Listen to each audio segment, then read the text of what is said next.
오늘 또 우리 기다리고 기다리던 유일한 목사님의 시간입니다.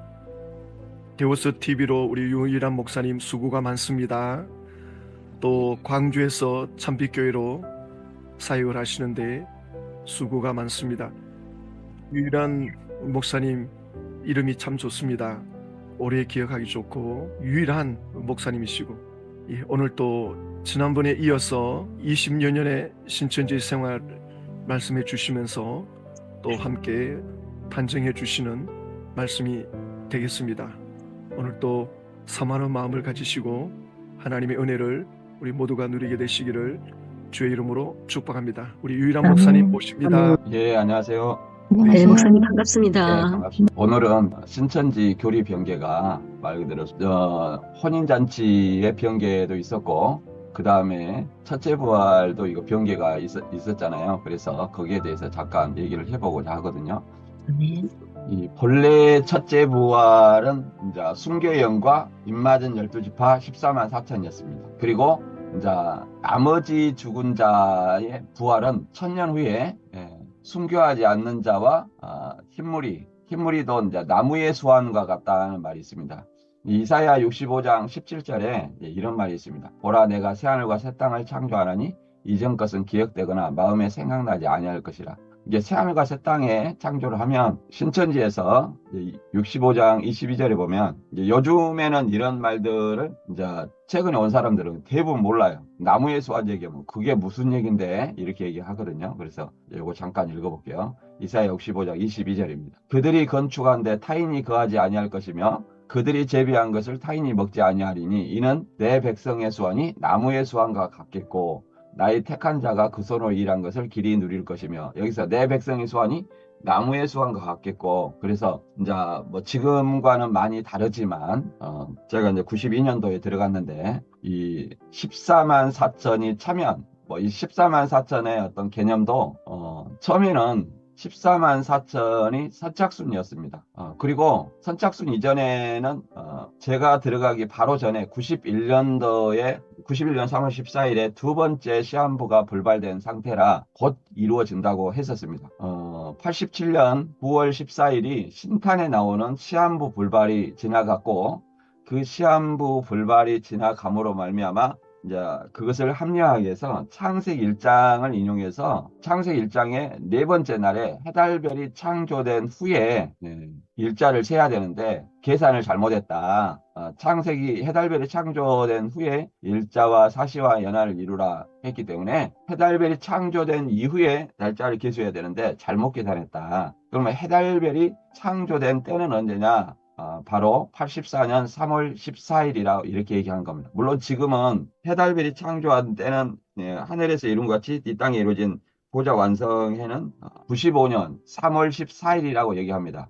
그걸 기념해서 97년 3월 14일 신천지 발전사를 발간한 거죠. 그래서 그때 뭐 7교육장, 12지파장, 24장로 이게 하늘에서 이룬 하늘에서 마치 하늘에서 보고 이 땅에 그대로 보좌를 완성했다는 건데, 절대 죽지 않고 변하지 않는다, 바뀌지 않는다, 이런 어떤 말을 했었어요. 그런데 이제 그거 지금은 그렇게 생각했지만 지금도 그거 바뀌었잖아요. 근데 그 당시에는 84년 3월 14일이 이제 보좌가 완성된 때다. 그렇기 때문에 이제 이때부터 7일, 창세기 1장에 7일을 다시 계산해야 된다. 7일. 그럼 7일을 다시 계산해야 되는데 1일을 1년으로 환산하기 때문에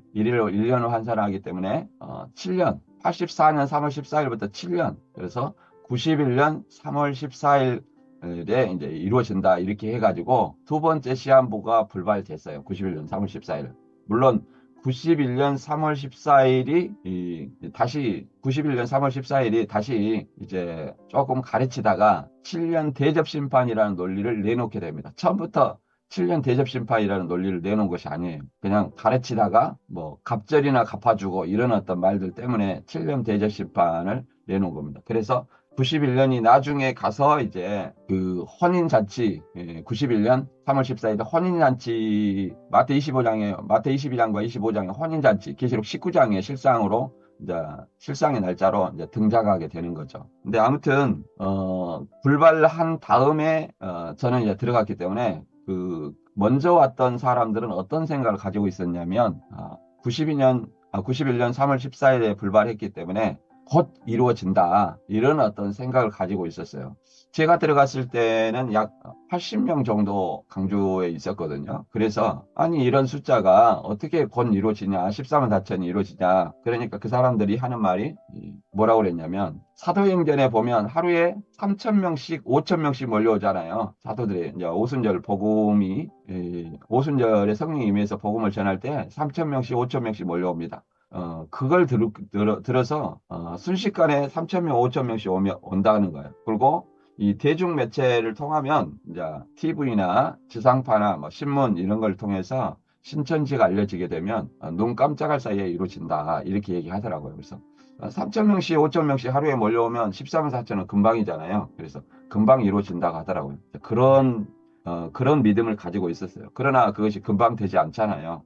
네. 그렇게 지나가다가 이제 2, 3년 안에 본 이룬다 이렇게 말이 바뀌더니 그 다음에는 14만 4천을 채워야 된다 이렇게 말이 바뀐 거예요. 채워야 우리가 전도해서 채워야 하나님이 전에는 하나님이 역사해 가지고 채운다 이렇게 2, 3년 안에 곧 이루어질 것처럼 또 하나님이 역사하실 것처럼 했다가 자 여기 신천지에서 전도해 갖고 14만 4천을 채워야 된다 이렇게 점점 말이 바뀌고 2, 3년 안에 곧 이루어진다. 이 두 가지 말이 병행해 가지고 했습니다. 그래서 오래된 나이 드신 장로님들은 거기다 돈을 신천지에 많이 투자했어요. 곧 이루어지니까. 그래가지고 그분들이 하는 말이 이런 말을 했었죠. 젊은 청년들한테 자네들이 열심히 해서 14만 4천을 채워야지 내가 영생하지 않겠는가 이렇게 이런 말들을 했었습니다. 근데 이제 어떤 말이 그 전에 이제 그때 당시에 이제 첫째 부활과 둘째 부활 이런 개념이 있었어요. 첫째 부활과 둘째 부활. 그래가지고 나무의 소환이 있었는데 첫째 부활은 목배임을 당한 자의 영혼들과 입맞은 12지파 14만 4천이 신일합의를 하는 거.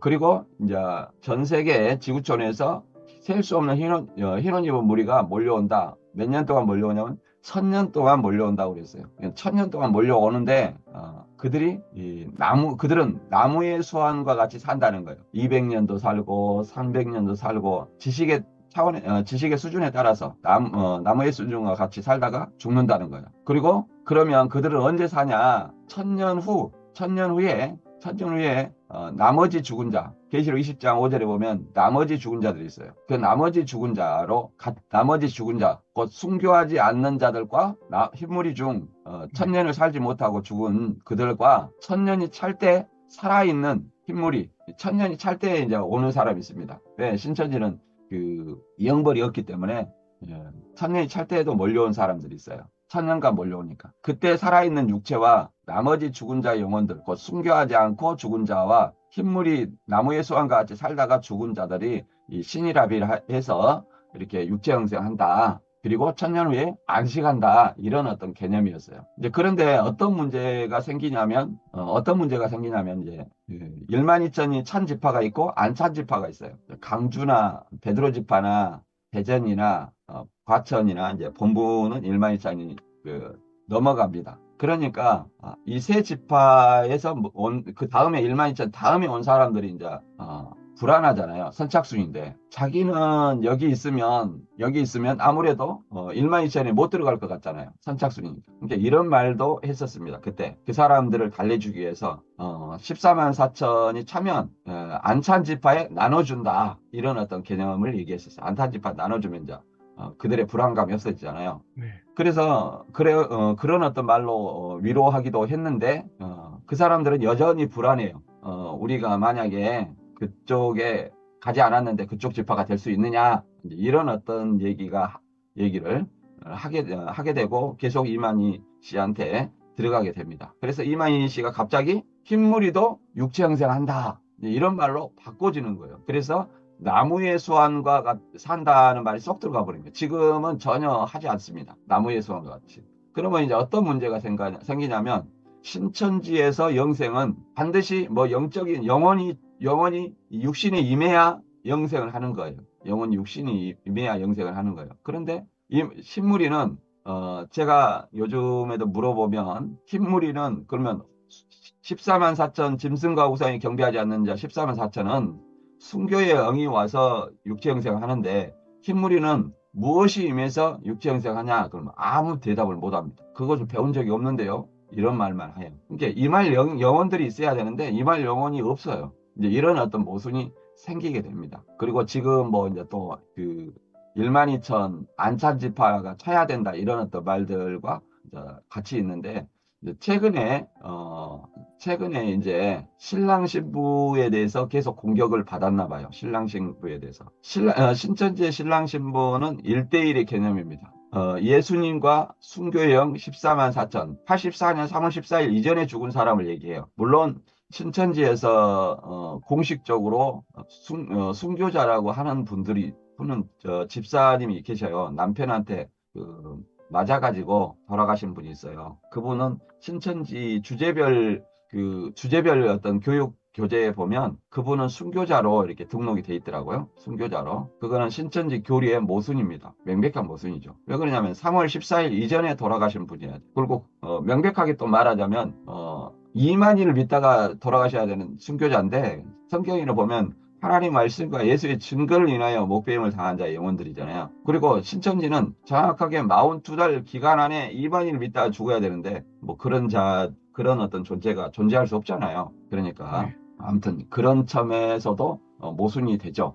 모순이 되는데 신랑과 신부가 계속 이제 안티 쪽에서 상담소에서 유튜브에서 계속 공격을 하잖아요. 어떻게 보면 뭐 여기 계신 분은 다 아시겠습니다. 구약의 신랑은 하나님이고 신부는 이스라엘 백성이잖아요. 신약에서 신랑은 예수님이고 신부는 교회라고 얘기를 합니다. 물론 교회가 이 땅의 교회도 있고 천상교회도 있고 성경에서 계시록 21장 9절과 10절에 보면 천상교회가 신부라고 나옵니다. 천상교회가 신부고 그 신부는 새 예루살렘이라고 얘기하죠. 그러니까 천상교회죠. 그리고 이 땅에는 교회냐?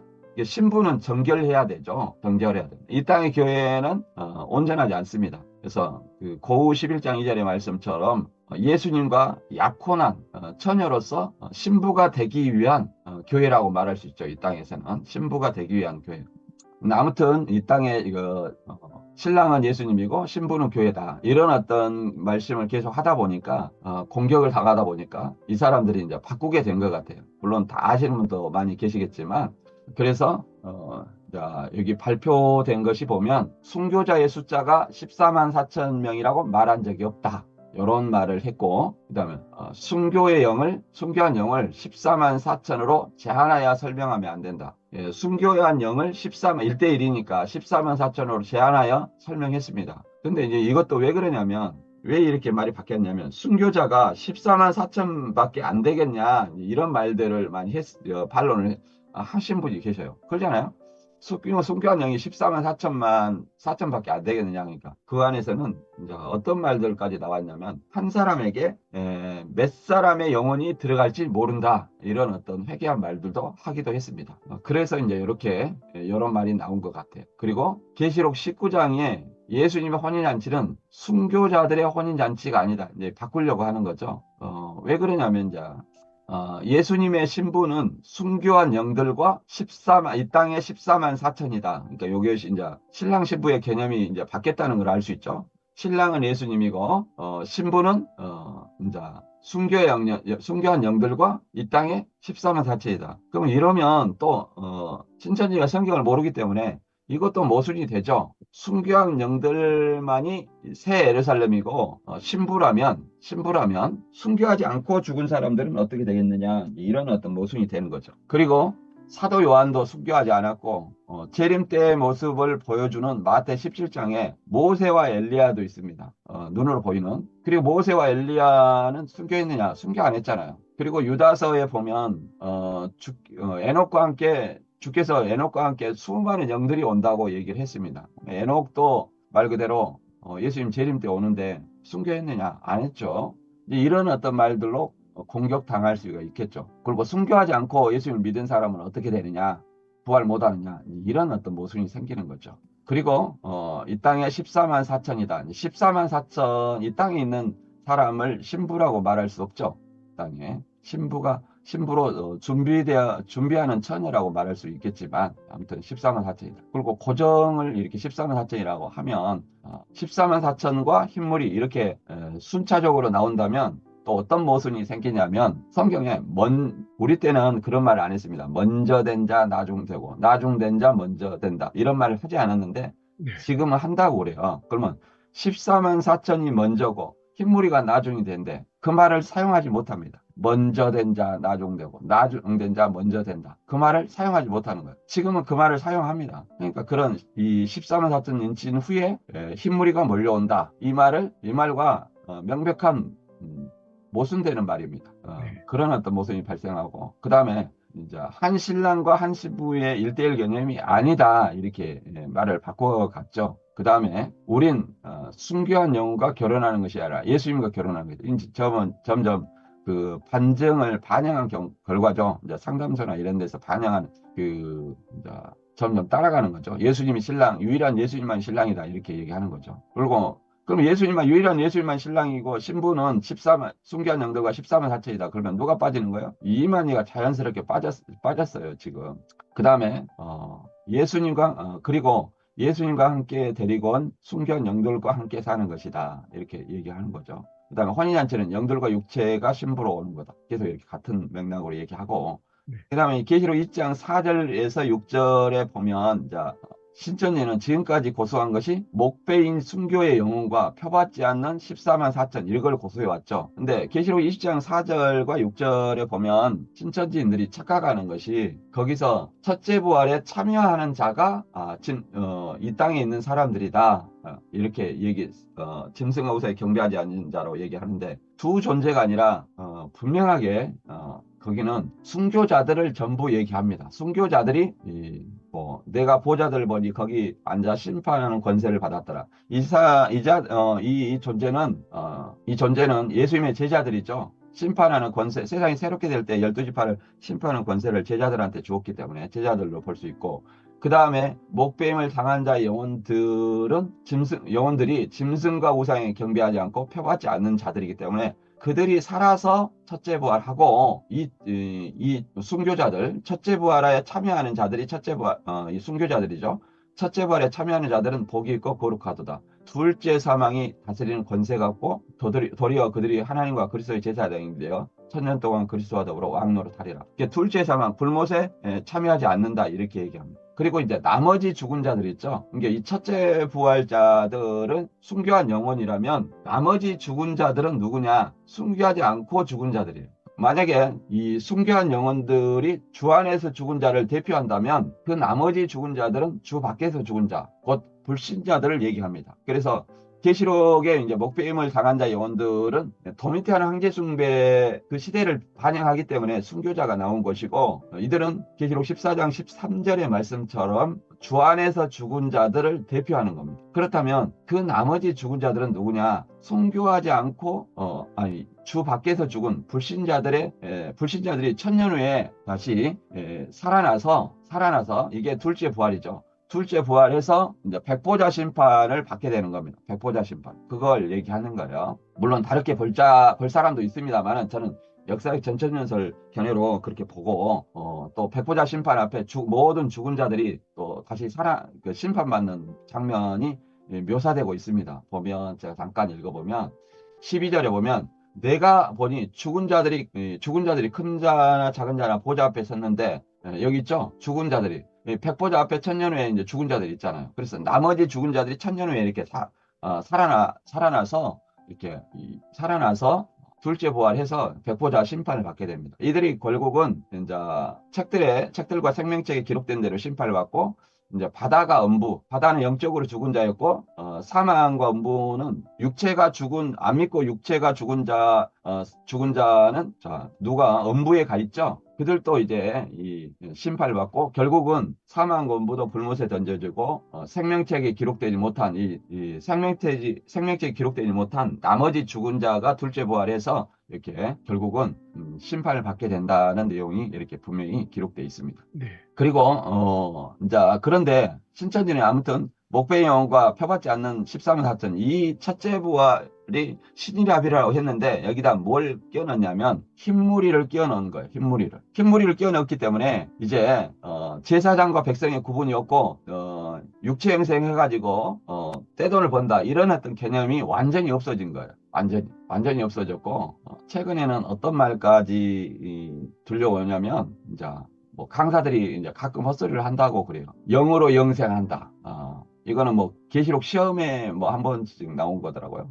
그래서 영으로 영생하면 우리가 신앙할 필요가 없는 거예요. 죽어서 영원히 살리라 이런 어떤 찬송가도 있는데 이거는 잘못된 거죠. 예수님이 재림하실 때까지 우리는 죽어서 하나님 보좌 앞에 천국에 갈 수밖에 없는 것이고 예수님이 재림하면 주 안에서 죽은 자들을 데리고 오시는 겁니다. 그리고 또 어떤 사람들이 있냐면 영으로 영생한다. 뭐 이만희 씨는 육체가 죽고 육체는 죽을 수도 있고 영혼은 죽지 않는다. 이런 어떤 말들로 이제 얘기를 하고 그다음에 또 뭐라고 하냐면 어떤 강사는 영생은 길게 사는 것이 영생이다. 또 신천지에 오래된 사람들은 이만희가 피지첩에 나와서 하는 말 그대로 합니다. 하나님이 살라면 살고 죽으라면 죽을 것이다. 그리고 본부에 있던 오래된 사람은 이만희가 이런 말도 했다 그래요. 요즘 이제 앞으로 이만희 씨가 죽으면 이런 말도 노골적으로 하게 될 걸로 생각이 됩니다. 한 번 죽는 것은 정한이치다. 이 기독교에서 많이 사용하는 말이잖아요. 이런 말들도 하게 됩니다. 그러면 이제 강사들이 이런 뭐 살아봐야 안다, 뭐 하나님이 살라면 살고 죽으라면 죽다, 뭐 영으로 영생한다, 뭐 길게 사는 건 영생이다. 그 다음에 뭐 최근에는 또 육체가 죽으면 다른 육체에 임한다. 뭐 이런 어떤 그 윤회론 같은 비싼 얘기를 하는데 이걸 근거가 하나님이 예수님이 육체에 임하고 예수님이 이만희 육체에 임하고 이만희가 죽으면 또 다른 육체를 찾는다는 거예요. 이제 이런 어떤 논리를 얘기하는 것은 아마도 신천지가 가짜인지 강사들은 대부분 안다는 어떤 논리로 생각됩니다. 그러면 왜 그런 얘기를 하느냐? 이제 그 신천지가 직장이 된 거예요. 직장. 거기 있으면 자기 와이프가 돈 벌어다 주고 그러잖아요. 밖에 나가면 할 일이 있어요, 없어요? 누가복음 16장에 불의한 청지기가 그러잖아요. 청지기를 직위해제하면 어떻게 돼요? 할 일이 없잖아요. 땅을 파자니 힘이 없고 빌어먹자니 부끄럽구나 이런 말이 있잖아요. 그런 것처럼 세상에 할 일이 없어요. 할 일이. 그러니까 신천지가 직장이 돼가지고 여기서 이제 적당히 돈이나 벌자 그리고 부인한테 안심을 시켜주는 말 그러잖아. 그 신천지가 남아있는 한 부인은 여자분들이 잘 세뇌가 잘 안 풀려요. 특히 이제 어떤 분야면 신천지에 들어간 그 이제 그 나이 드신 분들, 나이 드신 여자분들이 세뇌가 잘 안 풀립니다. 그러니까 자기가 이것이 온 전심으로 투자를 했는데 이것이 아니라면 그러면 나는 어떻게 되냐. 이런 어떤 불안감이 있는가 봐요. 아무튼 뭐 시간이 돼서 정리를 한번 해보도록 하겠습니다. 지금 현재로는 신천지에 점점 육체 영생을 부인하는 쪽으로 이제 기독교처럼 따라하려는 경향이 점점 있습니다.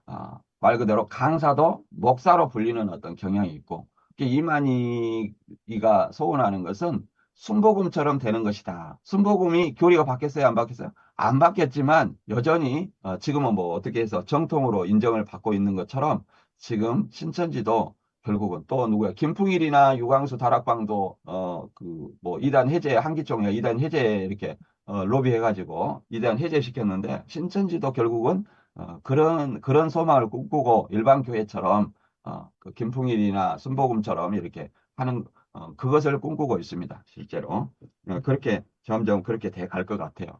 오늘은 여기까지 하도록 하겠습니다. 네. 아무튼 항상 우리가 이단의 대응은 갈수록 더 이단들이 성행할 걸로 믿습니다. 왜 그러냐면 성경이 그렇게 얘기를 해요. 말세 아마겟돈의 짐승의 세력이 온천하 임금을 모은다는 것은 실제로 모으는 것은 아니고 그들의 세력이 어떻게 되는 거예요? 강해지는 것을 의미하겠죠. 여러분들이 항상 주님의 말씀으로 전신갑주어요. 이단에 대항하시는 여러분이 되시길 바랍니다. 아멘. 감사합니다. 아멘. 목사님. 네, 목사님 감사합니다. 수고 많이 하셨고요. 예. 질문이 있을까요? 그 유일한 목사님, 예. 뭐 질문이 없으면 저는 아니 그 유일한 목사님, 예. 그 신천지 교리가 그렇게 바뀌면 육체 영생이 없어지면 14만 4천은 의미가 있나요? 지금은 실제 숫자라 하지만 사실상 무의미하게 된 거죠. 그러면 그래서 신천지가 인물이와 같이 첫째 부활하잖아요. 그런 식으로 가면 신천지는 앞으로 뭘 추구하게 되죠? 이제 추구하는 건 없습니다. 그냥 직장이죠. 돈만 벌어보는 거죠. 예, 비유풀이와 실상 이런 걸 가지고 그러면 신도들은요? 신자들은 뭘 기대를 걸죠? 지적 만족이죠. 야, 그걸로 자부심.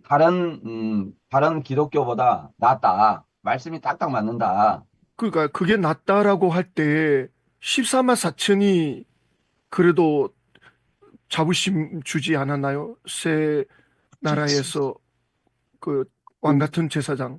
그, 그랬죠. 그게 근데 이제 없어진다면 그런데 이제 예. 그것이 사실상 유명무실하는데 그 명목 14만 4천의 흰물이 이제 성경에 있으니까 구분을 하지만 사실상 의미가 없어졌다. 지금도 의미가 없잖아요. 우리 이렇게 말합니다. 신천지 내부에서는 우리가 14만 4천과 흰무리가 되려고 여기 왔지 않습니까? 같이 얘기해요. 아, 같이 얘기해요. 그리고 14만 4천이 누구냐 그러면은 하나님만 아신다. 뭐 총회장님만 아신다. 뭐 이런 말들로 총회장님 아시는데 발표는 안 한다. 이런 말들로 이렇게 무마하고 있습니다. 이게 사실은 먼저 된 자 나중되고 이 말하면 끝나는 거 아니에요? 좀 관심 있게 이제 봐야 될 때가 된 것 같습니다. 예, 어쨌든 유 목사님께서 좀 더 또 다른 관점으로 볼 수 있도록 또 이렇게 제시해 주셨는데 계속 지켜보겠습니다. 예, 목사님 시간이 금방 갑니다. 예, 오늘 알겠습니다. 귀한 시간 내주셔서 감사합니다. 또 새로운 말씀